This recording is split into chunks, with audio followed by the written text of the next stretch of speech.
ओम शांति। समयानुसार बाबा की इस वर्ष की मुरलियाँ बड़ी गहरी चल रही हैं, क्योंकि आप सभी देख रहे समय की समीपता बड़ी तेजी से आ रही है और उसी हिसाब से बाबा की मुरलियाँ भी उस आधार से चल रही है। इस सीजन में बाबा बार बार हम सभी को समय के साथ चलने के लिए कई इशारे दे रहे हैं। तीव्र पुरुषार्थ करो, इसके लिए संकल्प का खजाना व्यर्थ नहीं गंवाओ, देही अभिमानी स्थिति की नेचुरल नेचर बनाओ, सदा निराकारी स्थिति में रहो, एकाग्रता का अभ्यास करो, सदा चेहरा खिले हुए फूल की तरह रहे, चेहरे और चलन से सेवा करते रहे। इस तरह से इस सीजन की बहुत ही गहरी इशारे हैं। ये तो हमारा लक्ष्य है, लेकिन इस लक्ष्य में पहुंचने के लिए कई बाधाएं आते हैं। उसमें से ये पर चिंतन, पर दर्शन और पर मत, ये बाधाएं तो सबसे बड़ी बाधा है। जो इस वर्ष के जो हमारे लक्ष्य है या बाबा की हमारे लिए जो आशा है, उस आशाओं से या उस पथ से हमें विचलित करने वाली बातें हैं, वो है पर चिंतन, पर दर्शन और पर मत। क्योंकि अगर पर चिंतन करेंगे, पर दर्शन करेंगे या पर मत पर चलेंगे, ना तो हम एकाग्र रह सकेंगे, ना तो हमारे अंदर संतुष्टता रह सकती है, ना तो हमारा चेहरा खिला हुआ रहेगा, और ना तो हम क्रोध से मुक्त हो सकेंगे,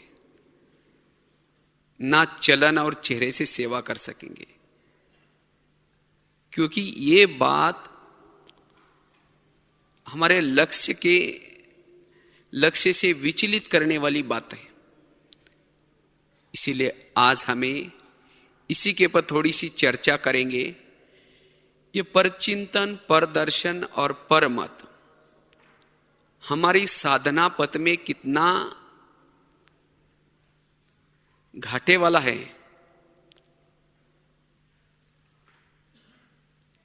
और इसके लिए खास बाबा की 15 तारीख की आप सबको याद होगी, 4 निश्चय बाबा ने बताए थे। एक तो स्वयं के ऊपर निश्चय, बाप के ऊपर निश्चय, ड्रामा के ऊपर निश्चय, और चौथा परिवार के प्रति निश्चय। और बाबा ने उस मुरली में इशारे दिया था कि इस बात में थोड़ी बच्चों की कमी है, और यही हमारी पुरुषार्थ में हलचल पैदा करते हैं। जिस हम सोमान में रहना चाहते हैं, जो अभ्यास करना चाहते हैं, जैसे बनना चाहते हैं, वैसे न बनने का कारण है परचिंतन, परदर्शन और परमत।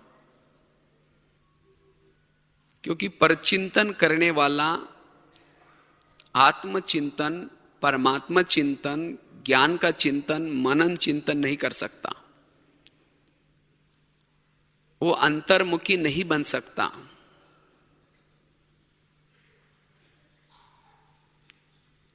वो सारा दिन, जैसे आजकल अखबार निकलते हैं तो अखबारों के रिपोर्टर होते हैं,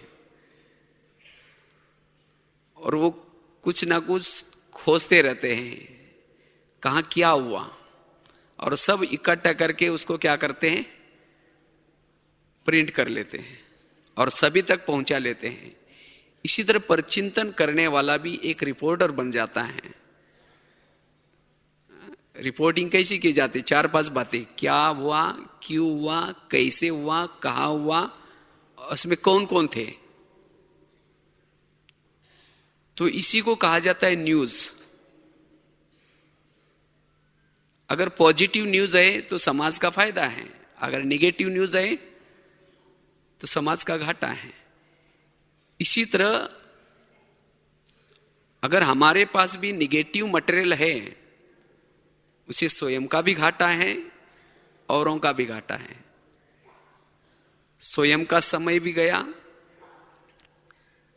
संकल्प भी गया, और दूसरे का भी समय और संकल्प गया। तो ऐसी आत्मा फिर पुरुषार्थहीन बन जाते हैं, अनुभव नहीं होता। और फिर जब दलदल में, जंगल में फंस जाते ही, पर चिंतन, पर दर्शन और पर मत के, ये दलदल है, जंगल है, और माया इस जंगल में लेके जाकर के फिर और स्वभाव संस्कार के, स्वयं के संस्कार, स्वयं के अंदर जो विकार हैं, वो विकार वार करना शुरू करते हैं। क्योंकि आत्मिक सुख नहीं लिया, पर चिंतन, पर दर्शन में समय गवाया, इसे ना तो अमृत वाला ठीक, ना पढ़ाई ठीक, ना सारा दिन कर्मयोगी बन करके रहे। और जिसके कारण जो अनुभव की अथॉरिटी बनना चाहिए, जिसे आत्मा का सुख मिलना चाहिए, वो सुख उसको नहीं मिलेगा। जब सुख नहीं मिलता तो क्षणिक सुख के पीछे, क्षणिक सुख किसे मिलता है? वो कड़े संस्कार से, उसके पीछे वो आत्मा वश हो जाती है, और फिर पश्चाताप की अग्नि में जल जाता है। ये क्या हो गया? ये मेरा संस्कार कहां से आया? वो आया कहां से? शुरुआत हुआ पर चिंतन, पर दर्शन, पर मत से। इसीलिए बाबा कहते, बच्चे इस बात को कोई साधारण नहीं समझना है। इसलिए मैं पर चिंतन की बातों से बचना है। और ऐसी आत्मा ना स्वराज्याधिकारी बन सकते, ना उसका मन पर कंट्रोल होगा, ना मुख्य पर कंट्रोल होगा, ना उसका बुद्धि के पर कंट्रोल होगा। और ऐसी आत्मा राजा कैसी बनेगी? इसीलिए बाबा ने खास इस सीजन में मन की दिनचर्या बना दो, स्वराज्याधिकारी बनकर के अपना दरबार लगा दो। क्योंकि कभी कभी मैंने तो अपने जीवन में कभी कभी ऐसी अगर घटनाएं हो भी जाते हैं, तो रात्रि के समय हम चेक करते हैं, उस समय दूसरे दिन के लिए अटेंशन देने के लिए हम अपने मन के तरफ अटेंशन खिंचवाते हैं। मन, तुमने आखिर ऐसा क्यों सोचा? मुख भी साथ में मिला, मन भी मिला, और उसके लिए कुछ ना कुछ चिंतन, कुछ ना कुछ उसको सजा, उसको एक घंटा योग में बिठाया। तो ऐसे हमारा इन बात की तरफ अटेंशन देना बड़ा जरूरी है। क्योंकि ऐसा चिंतन करने वाली आत्मा वो हीरे का व्यापारी नहीं बन सकती। क्योंकि परचिंतन करने से काले कोयले निकल सकते हैं। कोयला अर्थात कोयले का व्यापारी करने वाला, उसका खुद का हाथ भी काला, शरीर भी काला, और जहां बेचेगा वो, उसको भी कोई इतना फायदा नहीं होगा। और जो हीरे का, वैसे हीरा और कोयला एक ही खान से निकलता है। लेकिन जो अंतर्मुखी है वो हीरा निकालेगा, और जो परचिंतन करने वाला है वो कोयला निकालेगा। इसीलिए बाबा कहते, बच्चे हीरे के व्यापारी बनो। खुद चिंतन करके जो बाबा की मुरलियां चलती है, उसका चिंतन करके अगर उस चिंतन में लगे रहेंगे तो ये बातें सब छूट जाएंगी। इसलिए हमें पर चिंतन की बातों की तरफ थोड़ा सा अटेंशन देना है। और जिसके बारे में भी अगर पर चिंतन करते हैं, उसके प्रति वृत्ति अंदर गहरी नेगेटिव बनती जाती है। अगर कोई व्यक्ति उस व्यक्ति के बारे में, समझो जिसके साथ आपकी बनती नहीं, पहले से आपके मन ने उस चिंतन को बार बार करके वृत्ति पक्की बनी है, अगर कोई दूसरा भी आकर के उस व्यक्ति के बारे में कुछ बातें सुनाता है तो आप पक्का ही मोहर लगाते, हाँ यह सचमुच कभी नहीं सुधरेगा, तुमने भी पक्का पहचान लिया, मतलब पक्का ही ठप्पा लगाए कि कभी नहीं बदलेगा। फिर ऐसी आत्मा के प्रति हमारी वृत्ति निगेटिव बन जाती है, व्यवहार निगेटिव बन जाता है। फिर उसके साथ नफरत की भावना, घृणा की भावना, द्वेष की भावना, और ऐसी आत्मा को ना दिल से सम्मान निकलेगा,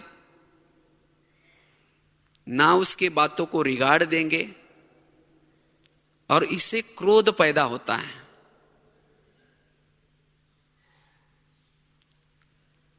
इसीलिए बाबा ने कहा कि परिवार में जहां साथ में रहते हैं, साथ में रहने वालों की जो सारा दिन की खिटपिट चलती है, ये खिटपिट हमें योग में एकाग्र होने नहीं देती है।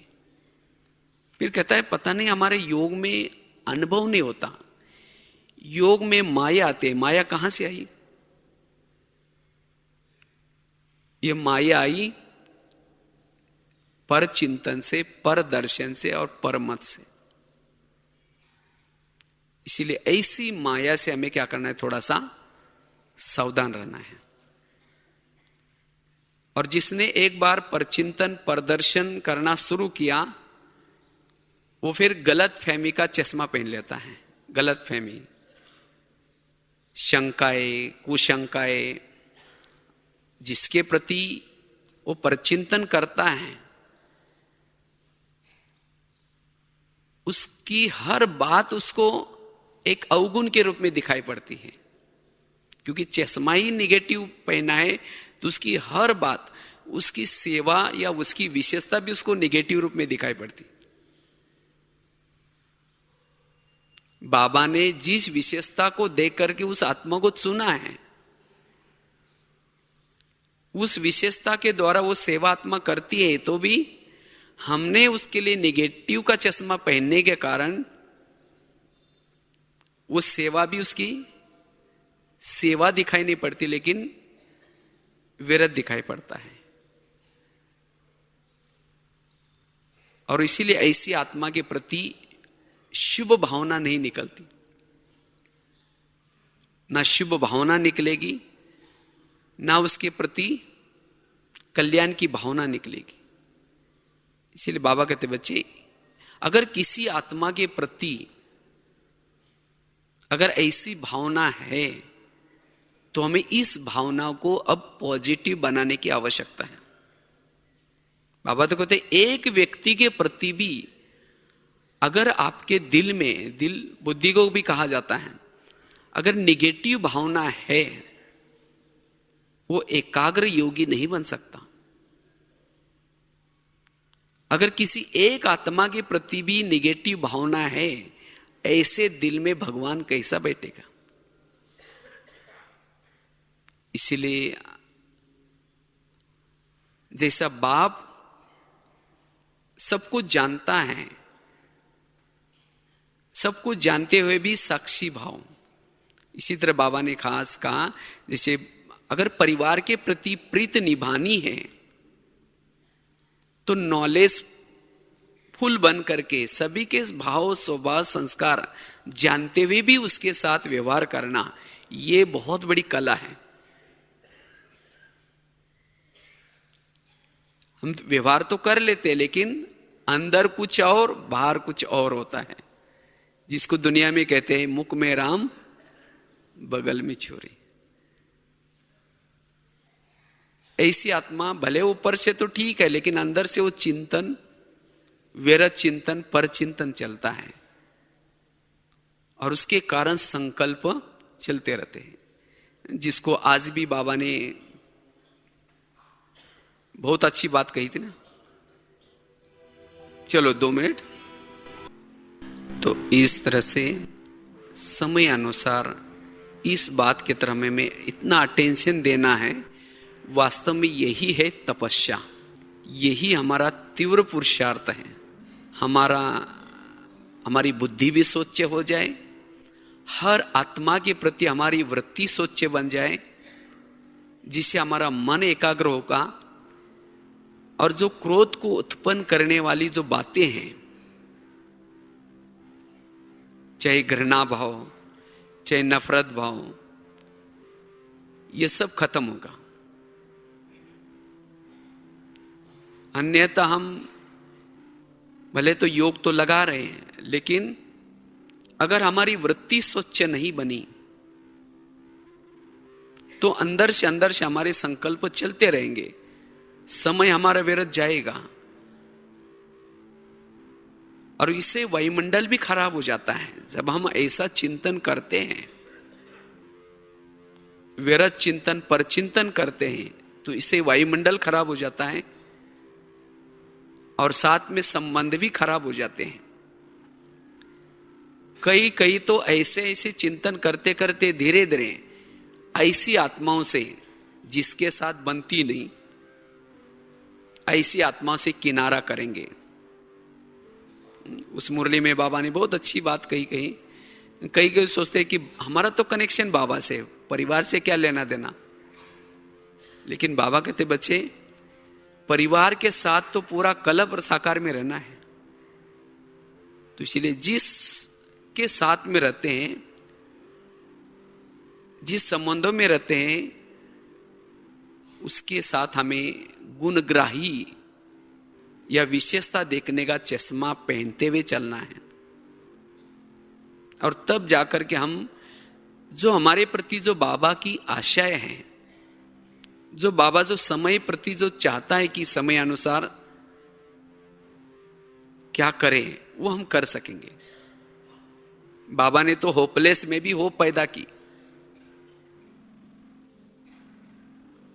इसी तरह हमें पता है कि इसके अंदर कुछ नहीं है, लेकिन तो भी हमारा उसके प्रति होप हो, आशाएं हो कि बाबा ने चुना है तो जरूर इसके अंदर कोई ना कोई विशेषता है। अगर देखना ही है तो दूसरे की क्या देखे? विशेषता देखे, उसके गुण देखे। अन्यथा अवगुण देखने से उस आत्मा से भी किनारा, धीरे धीरे उसे पढ़ाई से भी किनारा हो सकता है। ऐसे कई घटना हमने खुद अपने आंखों से देखी है। बहुत अच्छा सेवा में आगे बढ़ने वाले, बहुत सेवा करने वाले, लेकिन धीरे धीरे ये परचिंतन, परदर्शन और परमत, इसके जाल में फंसने से आज वो ज्ञान में नहीं है। तो इसीलिए हमें इन बात से क्या करना है, स्वयं को सावधान करना है। एक बहुत सुंदर, कुछ दिन पहले हमने एक मराठी में आर्टिकल लिखा था, उसमें एक बहुत सुंदर एक कहानी लिखी थी। इस कहानी को मैंने काफी दिनों से अपने जीवन में लाने का प्रयास किया और इस कहानी ने मुझे काफी बार, अगर मन में किसी के प्रति कुछ आता भी है, लेकिन जब मैं ये कहानी याद करता हूं तो मुझे उस पर चिंतन या पर दर्शन से छूटने के लिए बहुत ये कहानी मुझे मदद करती। एक बहुत अच्छा एक सत्संग चलता था, काफी सारे लोग उसमें आते थे। तो एक शिष्य गुरुजी को कहता है, गुरुजी मैं इतना भक्ति करता हूं, मुझे कोई वरदान दो। तो गुरुजी ने कहा ठीक है, क्या वरदान चाहिए? कहता है कि मेरे बारे में सबके दिल में क्या चलता है, इतना मैं जानना चाहता हूं।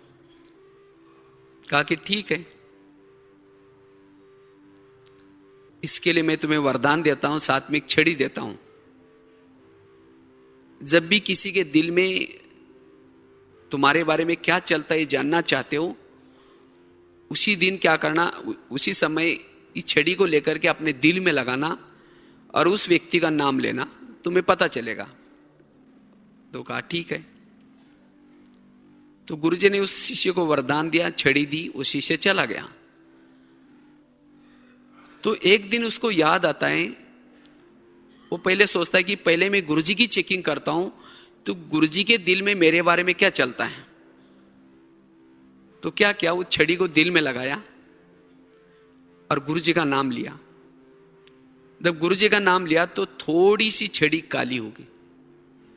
जब छड़ी काली हो गई, उसको लगता है गुरुजी के अंदर मेरे बारे में कालापन है, तो इनको गुरुजी बना करके क्या फायदा? फिर सत्संग में आना बंद हो गया। 1 दिन हो गया, 2 दिन हो गया, कई दिन हो गए। फिर गुरुजी एक दिन उसके घर में जाते हैं, कहते क्या जी आजकल आप सत्संग में नहीं आते? नहीं जी, थोड़ा सा काम है, घर में मेहमान आते हैं, थोड़ी हमारी परीक्षा भी चल रहे हैं, और कहा कि थोड़ा दुकान भी नए नए चालू किए हैं। वो कुछ ना कुछ बहाना बताता है। गुरुजी ने कहा कि पहले आप 6 साल से आते थे, चाहे आंधी आए, चाहे तूफान आए, चाहे कुछ भी हो जाए, आप हमेशा आते थे, अभी क्या हुआ? नहीं, कहा कि थोड़ा सा, नहीं जरूर कुछ बात है। कहा कि आपके अंदर मेरे बारे में कालापन है। शिष्य ने कहा इसका कारण मैं नहीं आता हूं। तो गुरुजी ने कहा ठीक है, मेरे अंदर तुम्हारे बारे में कालापन है, लेकिन तुमने चेक किया कि तुम्हारे अंदर कितना कालापन है? उसने कहा नहीं चेक किया। चेक करो। उस शिष्य ने कुछ छड़ी को दिल में लगा करके अपना नाम लिया तो अपनी पूरी छड़ी काली होगी। गुरुजी की तो थोड़ी सी काली थी, लेकिन उसकी पूरी काली। तो अपनी छड़ी पूरी काली देकर के उसको शर्म आई, सिर नीचे झुकाया। उस समय गुरुजी ने कहा कि कोई बात नहीं, मेरी भी छड़ी पूरी काली थी, लेकिन मैंने तपस्या करते करते करते इतनी बची है, वो तो मैं कर ही रहा हूं तपस्या, वो तो निकल जाएगी। लेकिन अगर तुम मेरे को देख करके आश्रम में आना बंद करोगे तो क्या हो जाएगा? तुम्हारी जो सफेद बननी जा रही है वो भी क्या हो जाएगी? काली बन जाएगी। तब वो शिष्य को लगा कि गुरुजी आज आपने कितनी बड़ी बात कही, मैं कितना बुरा काम करने जा रहा था। कहा कि कोई बात नहीं, आज से कभी भी किसी की बुराई मत देखना। और फिर उससे वो शिष्य आना शुरू करता है। इसी तरह कहीं हमारा भी ऐसा ना हो जाए। आज कई भाई बहने ये कहते कि हम जब पहले ज्ञान में आए थे तो हमारी अवस्था बड़ी अच्छी थी, हमारा योग बहुत अच्छा लगता था, लेकिन अब पता नहीं क्या हो गया है। क्या हो गया? जब ज्ञान में आने से पहले उस टीचर और बहनों के प्रति, उस सेंटर के प्रति, मधुबन के प्रति भावनाएं बड़ी ऊंची थी। हमें और कोई भी नॉलेज नहीं था, बस इतना ही, बस ये महान है, ये देवी देवता बनने वाले हैं।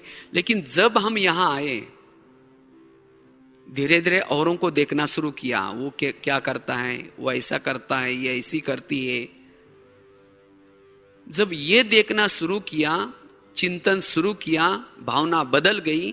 जब भावना बदल गई तो योग भी लगना कम हो गया। इसीलिए कोई भी हालत में हमारी भावना निगेटिव न बन जाए, यह हमें ध्यान रखना है। क्योंकि भावना और योग इसका बहुत गहरा कनेक्शन है। जितनी हमारी भावनाएं हर आत्मा के प्रति ऊंची है, उतना हमारा योग भी ऊंचा है।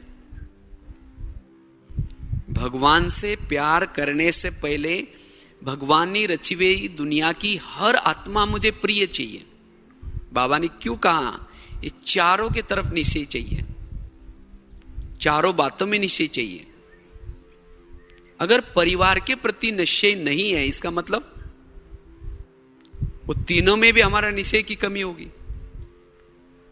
ड्रामा में निश्चय नहीं है या बाबा में निश्चय नहीं है, क्योंकि बाबा ने उसको चुना हुआ है। जब बाबा पसंद कर रहे तो हम, इसलिए बाबा कहते बच्चे, उस आत्मा की जो स्वभाव या संस्कार, उसके नॉलेजफुल बनो, उसका पार्ट ही ऐसा होगा तो जैसा पार्ट है वैसा वो जब बजाएगा। अब किसी का दासी का पार्ट है और हम अपेक्षा रखते कि ये राजा जैसे मेरे साथ व्यवहार करे, कैसा करेगा बेचारा? उसके संस्कार दासी की तरह है, तो हम बड़ी अपेक्षा क्यों रखें? इसीलिए बाबा कहते बच्चे साक्षी बनो और इस पर चिंतन, पर दर्शन, पर मत की जाल से मुक्त रहो। तब जाकर के हम आत्मचिंतन, परमात्मा चिंतन करके संगम की घड़िया को सफल कर सकेंगे। अन्यथा हम अनुभव की अथॉरिटी नहीं बन पाएंगे।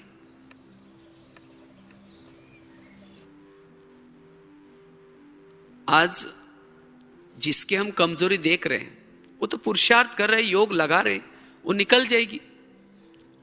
लेकिन अगर हम आना बंद करेंगे या किनारा करना शुरू करेंगे तो घाटा किसका? अपना खुद का ही घाटा है।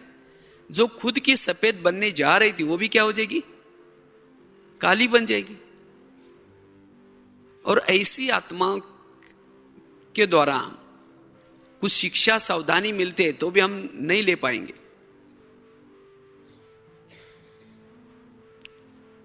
इसीलिए बाबा कहते बच्चे, ये परचिंतन की माया, ये परदर्शन वाली माया, ये स्वयं का ही गला काटने का काम करती है। इसीलिए बाबा कहते हैं स्वदर्शन चक्र घुमाओ, अपना दर्शन करना है।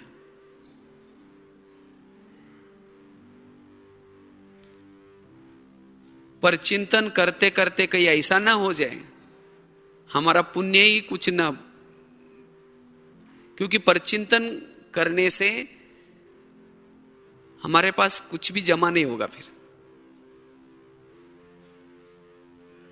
कहते ना, एक संत था और बाजू में एक कसाई रहता था। और संत क्या करता है, सारा दिन वो देखता है कि कसाई वो बकरी काटता है, वो लटकाता है, ये व्यक्ति आता है, ये आता है, उसका ही चिंतन करता रहता है सारा दिन। और कसाई तो सोचता है जैसे मुझे पाठ दिए हैं, जैसा मेरा ये है, वो कुछ दान पुण्य भी करता है, फिर अपना चार्ट रोज क्या करता है वो भगवान को बताता है कि भगवान मैंने ऐसा ऐसा किया, ये किया। फिर कुछ समय के बाद दोनों की मृत्यु हो जाते हैं और धर्मराजपुरी में पहुंच जाते हैं। तो धर्मराज ने कसाई को पूछा कि आपका हिसाब किताब बताओ कि आपने जीवन में क्या क्या किया। कहते मैं तो कसाई था, मैंने ऐसे ऐसे काम किया, फिर भी दान पुण्य करता था, जो अपने सच है सब बताया। फिर उस संत की बारी आई, कहा कि आपका अपना हिसाब किताब बताओ। कहता है मेरे पास एक कसाई रहता था, वो बहुत खराब था, रोज बकरी काटता था, वो भी आता था, ये भी आता था, उसको वो स्वर्ग में जाने के लायक नहीं है, उसको नरक में भेजो। धर्मराज ने फिर शांति से कहा कि मैं आपका हिसाब किताब पूछ रहा हूं। कहते मेरे पास एक कसाई रहता था, वो बहुत खराब था, वो ये करता था, वो स्वर्ग में जाने के लायक नहीं है। तब जाकर के धर्मराज ने कहा वो तो जाति का कसाई था और आप तो एक संत थे। संत होते हुए भी सदा तुम दूसरों को ही देखता रहा, इसीलिए तुम्हारे जीवन में कोई भी पुण्य नहीं, तुम ही नरक में जाने के लायक हो। कहीं हमारा ऐसा ना हो जाए हम सारा दिन दूसरों को ही देखते रहे। इसीलिए बाबा कहते बच्चे हम इस पर चिंतन की तरफ क्या करना है, थोड़ा सा अटेंशन देना है। सारा दिन चेक करना है कि मेरा मन क्या क्या सोचता रहता है, साक्षी होकर के मन में किस प्रकार का चिंतन चलता है। जब मन का चिंतन चलेगा तो बुद्धि भी वही जाएगी। इसीलिए बाबा का आज था ना, चुप रहो। चुप मतलब केवल मुख की चुप नहीं है, लेकिन एक मुरली में कहीं मैंने पढ़ा था, बाबा ने कहा कि मैं तुम्हारे से तब बात करूंगा जब तुम बोलना बंद करोगे। जब तुम बोलना बंद करोगे तब मैं तुम्हारे से बोलूंगा। हम योग में भी बैठे तो भी बोलते रहते। क्या बोलते हैं? उसने ऐसा किया, वो ऐसा करता है, उसने ऐसा बोला, माना बोल ही रहे। तो बाबा कैसे बोलेगा? जब तुम देखना बंद करोगे तब मैं देखना शुरू करूंगा। हम योग में भी बैठे तो भी देखते रहते हैं, सारा दिन जिसको देखा है उसको देखते रहेंगे, जिसका दर्शन किया है सारा दिन, दर्शन मतलब बुद्धि ने दर्शन किया है, मन ने दर्शन किया है, उसका ही दर्शन करेंगे। अगर वही दर्शन होता है तो बाबा का दर्शन कैसे होगा? जब तुम सुनना बंद करोगे तब मैं तुम्हें सुनाना शुरू करूंगा। इसको कहते हैं चुप रहना। हमारी हर कर्म इंद्रिया एकाग्र हो जाए। कान सुनना बंद कर दे, मुख बोलना बंद कर दे, आंखें देखना बंद कर दे और एक बाबा को देख, तब जाकर के योग की गहराई का अनुभव होगा। यह है एकाग्रता। और इसीलिए सारा दिन हमें क्या करना है? ऐसी बातों से दूर रहना है। तो इसके लिए बाबा कहते बच्चे क्या करें जो हम ऐसी बातों से दूर रहे, बच करके रहे। इसीलिए एक तो हमें क्या करना है? संग दोष से बच करके रहना है। संग दोष मतलब जो आत्मा ऐसी बातें हमें सुनाती है किसी व्यक्ति के बारे में, सेंटर के बारे में, या किसी की बड़ों के प्रति, अगर कोई आकर के आपको नेगेटिव बातें सुनाता है वो आपका दुश्मन है। क्योंकि सुनने से क्या होगा? फिर चिंतन चलेगा, चिंतन चलने से वृत्ति बनेगी, और वृत्ति बनने से हमारा व्यवहार भी बिगड़ जाएगा। फिर ऐसे के प्रति हम किनारा करेंगे, उसका ही चिंतन करेंगे। अगर कोई भी आकर के हमें ऐसी बातें सुनाता है तो उसे बचना है। नहीं तो बाबा तो कहते ना, हमें कितना अच्छे से रोज श्रृंगार करते हैं। बाबा तो हमें श्रृंगार करता है, लेकिन हम जाकर के ये पर चिंतन पर दर्शन करके श्रृंगार बिगाड़ देते हैं। और वास्तव में परचिंतन करके घाटा हमारा ही है। अगर आकाश में थूकेंगे तो थूका कहां आएगा? अपने पर ही आएगा। तो ये परचिंतन करने से घाटा हमारा अपना है।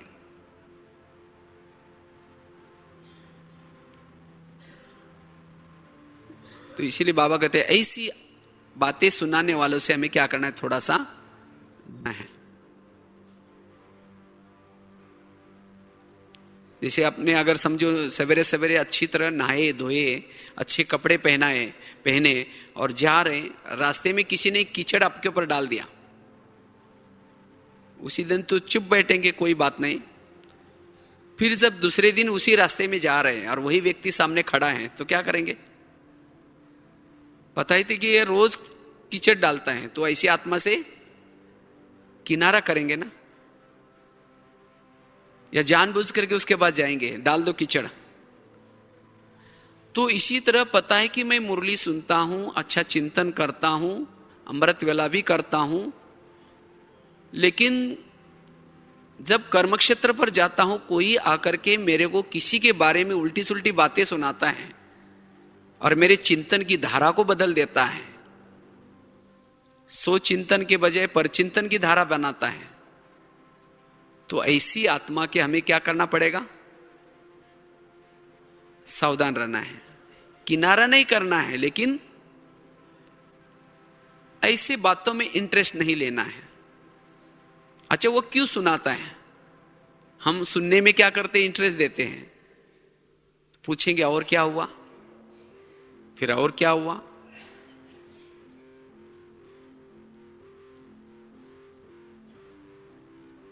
जब सिर हिलाते रहेंगे वो सुनाता है, हम कई सोचते हैं हम तो सुनते नहीं, लेकिन दूसरा सुनाता है तो क्या करे? अच्छा, क्यों सुनाता है? हम सिर हिलाता है और क्या हुआ करके। जब सिर हिलाते तो सुनाने वालों को इंटरेस्ट आता है।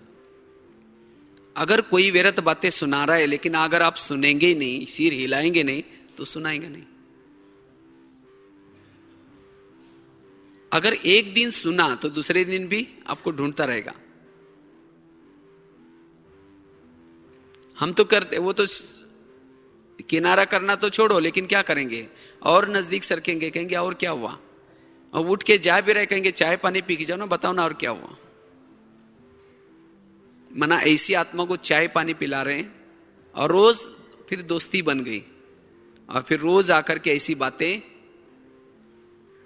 और ऐसी बातें सुनने से उस व्यक्ति के प्रति, फिर जिसके प्रति आप चर्चा कर रहे हैं उस व्यक्ति के प्रति आपका ऐसा ये भावनाएं बदल गई, बन गई, भाव बदल गया।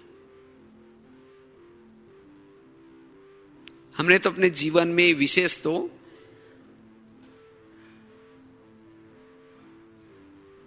इन बातों के तरफ विशेष, कभी कभी अगर ऐसी बातों में आ भी जाते हैं तो उसी दिन का योग क्वालिटी वाला नहीं लगेगा। ऐसा चिंतन करने से ज्ञान का मनन चिंतन नहीं चलता है। ज्ञान के जो अच्छे अच्छे रतन निकलने के बजाय क्या निकलेगा, कोयला ही निकलेगा उसमें फिर, और कोयला क्या करेगा, धुआं देगा। जैसे आजकल क्या करते हैं, गवर्नमेंट के कोई फैक्ट्री में धुआं निकलता है तो उसको क्या करते हैं, पॉल्यूशन हो जाता है, इसीलिए उस फैक्ट्री को लॉक करते हैं। तो इसी तरह अगर हमारी फैक्ट्री में ऐसा धुआं ही निकलता रहता है सारा दिन पर चिंतन वाला, तो बाबा भी फिर क्या करेगा, ऐसे फैक्ट्री का बुद्धि का ताला बंद कर देगा, बुद्धि लॉक हो जाते हैं।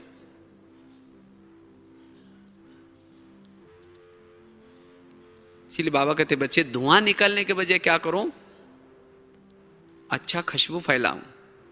आप अच्छा चिंतन कर रहे हैं, योग का चिंतन कर रहे हैं, ज्ञान का चिंतन कर रहे हैं, ये खुशबू फैल रहे हैं। लेकिन अगर परचिंतन चल रहे हैं तो ये धुआं फैल रहे हैं। तो इसलिए ऐसे हमें क्या करना है, संग दोष से बचना है। अगर किसी ने सुनाया भी तो वो बातें आपके बुद्धि में न लगे। जिस समय वो व्यक्ति सामने आएगा, अगर उसके प्रति आपका व्यवहार निगेटिव बन रहा है, भावनाएं निगेटिव बन रही, तो ये बातें आपकी बुद्धि में चली गई, आपकी ऐसी वृत्ति बन गई।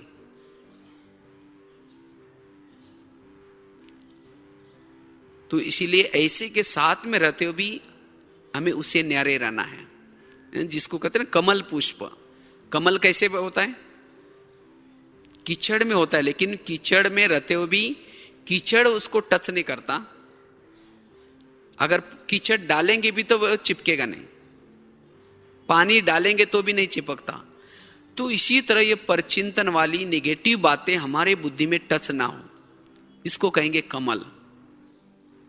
और जब हम कमल बनेंगे तब जाकर के ज्ञान हमारे बुद्धि में बैठ सकता है। जैसे स्कूल कॉलेज में एक चित्र दिखाया जाता है, सरस्वती मां किस पंछी के ऊपर बैठी है, हंस के ऊपर बैठी है। कोई चित्र में ये नहीं दिखा कि कौवे के ऊपर सरस्वती मां बैठी है, हंस के ऊपर बैठी है या फिर मोर के ऊपर बैठी है। और वास्तव में कोई हंस के ऊपर भी बैठती नहीं थी, वो प्रतीक दिखाया जाता है। अगर कोई छोटा सा बच्चा भी जाकर के बैठ जाएगा तो क्या हो जाएगा, वो तो पानी में तो डूब जाएगा। और सरस्वती माँ का वजन तो 50-60 किलो होगा, 10 किलो तो उसका विना ही है। अगर वो बैठेगी तो क्या होता है। तो वास्तव में ये प्रतीक है, ज्ञान उसके बुद्धि में बैठता है जो हंस है। कौवे के ऊपर क्यों नहीं बैठी, क्योंकि कौवा काला है। काला अर्थात अंदर कुछ बाहर कुछ। समझो कोई बहन या भाई सामने नहीं है और 2-4 जन मिलकर के उसकी बुराई करे, वो बहन ऐसी है वैसी है, और अचानक जब आएंगी तो क्या करेंगे, दीदी अभी हम आपको याद कर रहे थे। हाँ, उसको क्या कहेंगे, हंस कहेंगे, कौवा कहेंगे। मना जिसके अंदर कुछ है और बाहर कुछ है, ऐसी आत्मा को हंस नहीं कहेंगे, कौवा नहीं कहेंगे। तो इसीलिए बाबा कहते बच्चे क्या करो, हंस बनो। इसीलिए बाबा ने खास हमारा सबका ड्रेस कैसा दिया है, सफेद। सफेद अर्थात ऐसी बातें हमारी बुद्धि में ना हो। तो इसीलिए अंदर से चिंतन करना है कि ऐसी बातों का हम चिंतन क्यों करते हैं। आज बाबा तो उस आत्मा को पसंद कर रहे हैं, वो मालिक है, उसके लिए निश्चिंत है, लेकिन हम क्यों चिंता करें। इसीलिए बाबा कहते बच्चे ऐसा चिंतन करके, व्यर्थ चिंतन फैला करके हम अपने दृष्टिकोण को और दृष्टि को नेगेटिव न बनाएं। तो इसलिए जितना हमारा पॉजिटिव दृष्टिकोण होगा हर आत्मा के प्रति, उतना हमारे संकल्प बच सकते हैं, उतना हमारा समय बच सकता है, उतना हम आत्मचिंतन कर सकते हैं। इसलिए पर चिंतन की बातों से हमें क्या करना है, दूर रहना है। और हर आत्मा की विशेषता देख करके, गुण देख करके परिवार के साथ सच्ची हमें प्रीत निभानी है। ये परिवार किसका है? ये प्रभु परिवार है।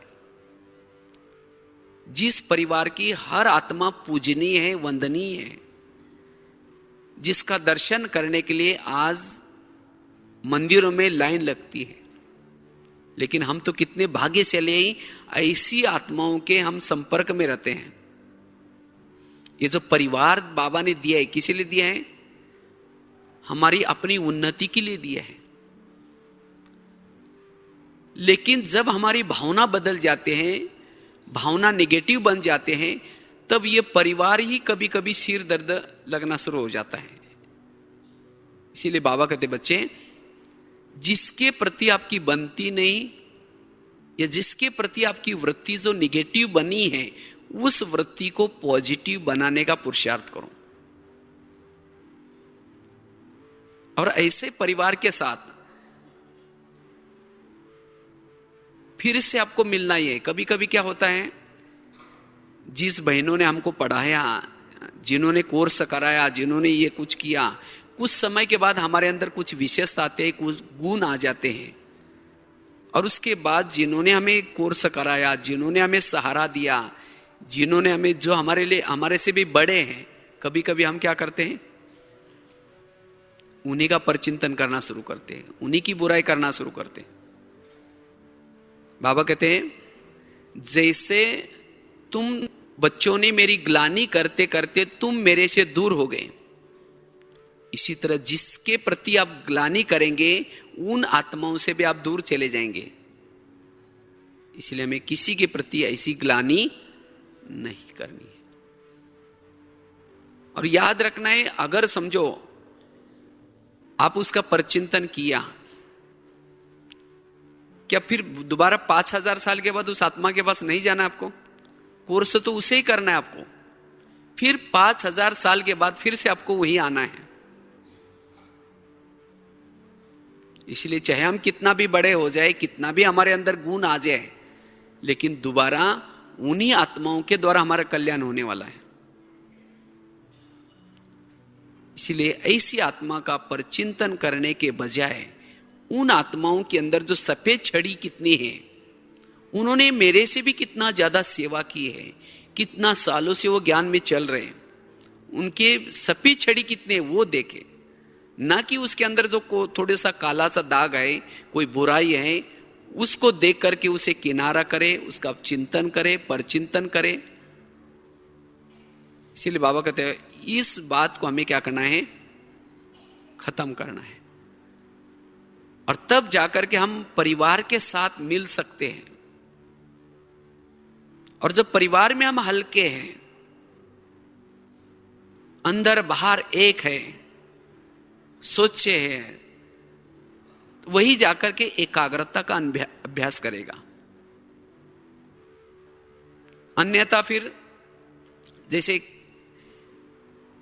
कोई बच्चों को कहा कि बेटा तुम्हारा कौवा कान लेके गया, वो बच्चा ये नहीं देखता कि मेरा कान है या नहीं, वो पत्थर लेकर के कौवे को मारना शुरू करता है। तो इसी तरह जो आत्मा एक बार परचिंतन करते हैं, वो गलत फहमी, शंकाएं, कुशंकाएं, किसी ने कुछ कहा, मन में वही सोचना शुरू करती है, वही भावना बनाना शुरू करती है, और जिसके कारण संगम युग का अनमोल समय बीतता जाता है। इसीलिए बाबा कहते बच्चे, ये कोयले का व्यापार है, तो ये कोयले का व्यापार छोड़ करके हमें हीरे का व्यापार करना है, क्योंकि अब हमें घर जाना है। आज की मुरली थी ना, कहाँ जाना है हमें? घर जाना है। जब घर जाना है तो इन बातों से हमें मुक्त बनना है। आज सवेरे मुरली लिख रहा था तो घर जाना है, जब बाबा की वो पॉइंट सुना तो मैंने ऐसे एक चिड़िया बनाई थी और चिड़िया बना करके उसमें बीच में लिखा कि घर जाना है, माना उड़ते हुए जाना है। तो मैं सोचा कि जैसे घर जाना है तो घर तो बच्चे सब घर में कब जाते हैं? संडे के दिन घर में रहते हैं। मैं सोचा कि आज संडे है क्या, फिर लगा कि संडे नहीं है। तो मुझे एक बहुत अच्छा चिंतन चला, जैसे सप्ताह के 7 दिन है, पहला दिन कौन सा है? पहला सोमवार है। तो सोमवार अर्थात परमात्मा शिव इस धरती पर आते हैं और सभी को सोमरस पिलाते हैं। कौन सा सोमरस? बच्चे तुम कौन हो, मैं कौन हूं, मैं कहां रहता हूं, तुम कहां रहते हो, तुम कब आए थे, क्या थे, इस टोटल 7 दिन के ज्ञान को कहते हैं सोमरस। और जो आत्मा ये सोमरस पीती है, परमात्मा का यथार्थ ज्ञान लेती है, उसका आत्मा और परमात्मा का मंगल मिलन हो जाता है। इसीलिए दूसरा दिन कौन सा होता है? मंगलवार। और जब सोमरस पिया, परमात्मा से मंगल मिलन हो गया, तो सभी की बुद्धि विशाल बन जाती है, क्योंकि आत्मा का ज्ञान होने से जाति धर्म सब कुछ भूल जाते हैं। हम सब एक है, एक पिता की संतान है। और इसीलिए सभी में क्या होता है? सबकी बुद्धि विशाल बन जाते हैं। इसीलिए तीसरा दिन कौन सा है? बुधवार। और जब बुद्धि विशाल हो गई, मंगल मिलन हो गया, सोमरस पिया, तो चौथा दिन सदगुरु प्रसन्न हो जाता है। तो सदगुरु जब प्रसन्न हो जाता है, बुद्धि विशाल हो गई, मंगल मिलन हो गया, सोमरस पिया, तो सभी आत्माओं को सच्चा सुख मिल जाता है। जो सुख चाहे सतयुग में भी नहीं मिला, चाहे द्वापर और कलयुग में भी वस्तु वैभव से नहीं मिला, वो सुख आत्माओं को मिल जाता है। इसीलिए सभी आत्माओं के दिल से निकलता है शुक्रिया, बाबा के लिए शुक्रिया निकलता है। और इसीलिए 5वां दिन शुक्रवार।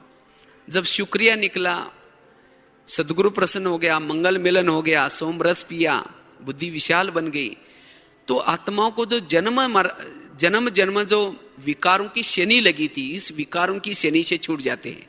इसीलिए 6ठा दिन कौन सा है? शनिवार।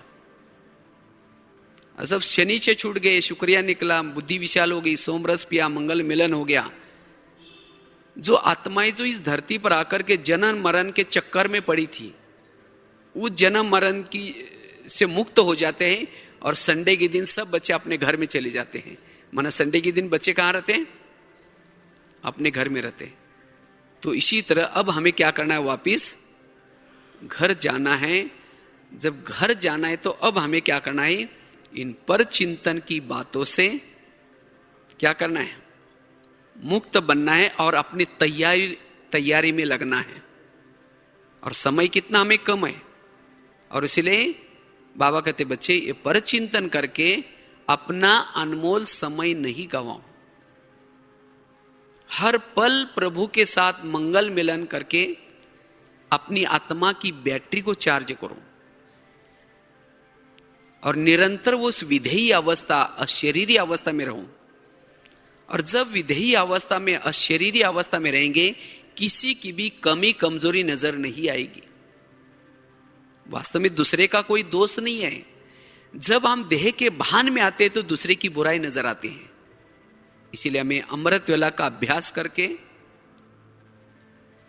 मुरली के पहले योग का अभ्यास करके, मनन चिंतन करके अशरीरी अवस्था में रहना है। और जब अशरीरी स्थिति में रहेंगे तो किसी की भी कमी कमजोरी नजर नहीं आएगी। तो इसीलिए इस वर्ष में हमें यही पुरुषार्थ करना है किसी भी आत्मा का कोई भी कमजोरी है, वो कमजोरी को नहीं देखना है, ना उसका चिंतन करना है, ना वर्णन करना है, ना मनन करना है। तब जो बाबा की हमारे लिए जो आशय है, उस आशय को हम पूर्ण कर सकते हैं। अन्यथा जो हम पुरुषार्थ का लक्ष्य लेते हैं, उस लक्ष्य तक नहीं पहुंचेंगे। तो यही हमारा तीव्र पुरुषार्थ है। तो इसलिए जिसके प्रति हमारी वृत्ति खराब है, इसको हमें वृत्ति को शुभ बनाने हैं, शुद्ध बनानी है और शुभ भावना वाली बनानी है, और तब हम तीव्र पुरुषार्थी बन सकते हैं। ओम शांति।